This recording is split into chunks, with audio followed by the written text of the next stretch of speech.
Le livre du ciel, tome 20, 16 janvier 1927. Comment dans le royaume du fiat, toutes choses sont complètes jusqu'aux nuances de toutes les couleurs. Celle qui vit en lui prend tout d'un seul bloc.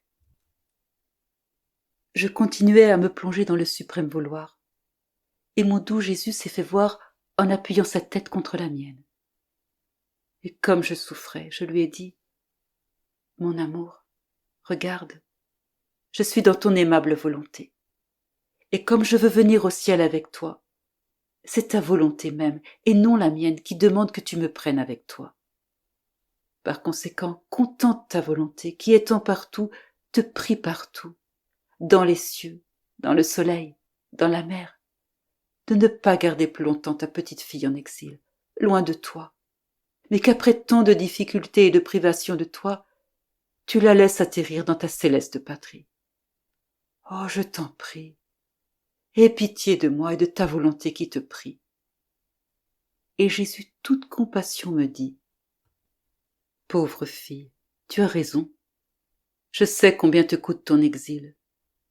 Et pour me persuader, tu me fais prier par ma propre volonté. Il ne pourrait pas y avoir de moyen plus puissant. Mais sache, ma fille, que le Fiat suprême veut quelque chose d'autre de toi. Il veut de ta part que toutes les beautés, toutes les variétés des teintes multicolores, toutes leurs nuances, soient formées dans son royaume. Les beautés sont là. Les couleurs dans toutes leurs variétés sont toutes en ordre. Mais il y manque les nuances. Et je veux que de ton côté, rien ne manque pour le décorum et la beauté de mon royaume. Si tu savais combien une nuance se détache, combien elle embellit. Et sais-tu comment ces nuances peuvent être formées? Une parole de plus de ma part peut être une nuance supplémentaire dans les variétés de couleurs. Une petite ronde de ta part dans ma volonté, une petite souffrance, une offrande, une prière dans le fiat, sont autant de nuances que tu ajouteras et que mon vouloir se fera une joie de t'administrer. Dans ma volonté, toutes les choses sont complètes.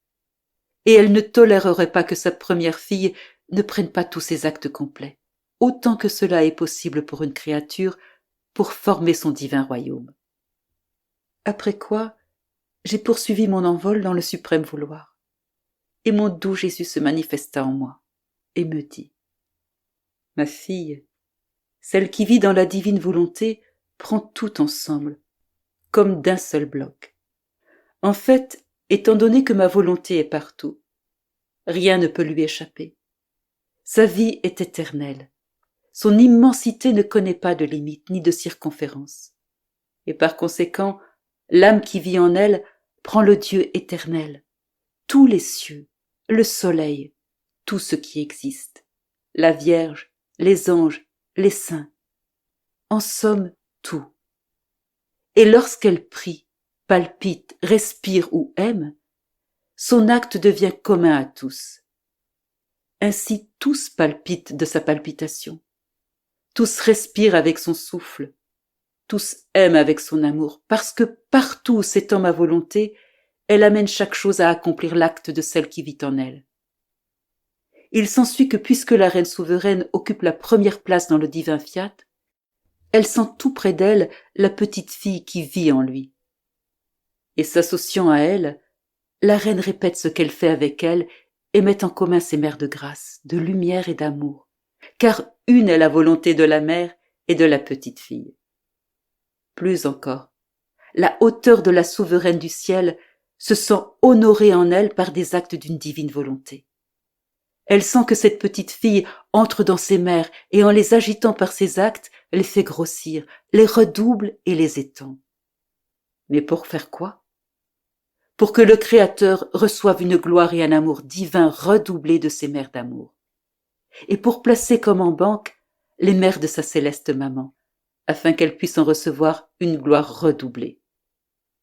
Par conséquent, bien que petite, cette créature touche toute chose et s'impose sur tout. Tous la laissent faire, tous ressentent la puissance du bien qu'elle veut donner à tous. Ainsi, elle est petite et forte, elle est petite et présente partout. Elle est petite et sa prérogative est petite, Par conséquent, elle ne possède rien, pas même sa volonté, parce que volontairement, elle l'a donnée à celui qui avait un droit sur elle. Et la divine volonté lui donne tout. Il n'est rien qu'elle ne lui confie. Par conséquent, les prodiges de la vie dans ma volonté sont indescriptibles et innombrables. Oh, si tous savaient ce que signifie vivre dans ma volonté, le bien qu'elles en reçoivent, qu'il n'y a pas de bien qu'elles ne puissent prendre, ni de bien qu'elles ne puissent faire. Ils rivaliseraient entre eux et languiraient de vivre dans mon adorable vouloir.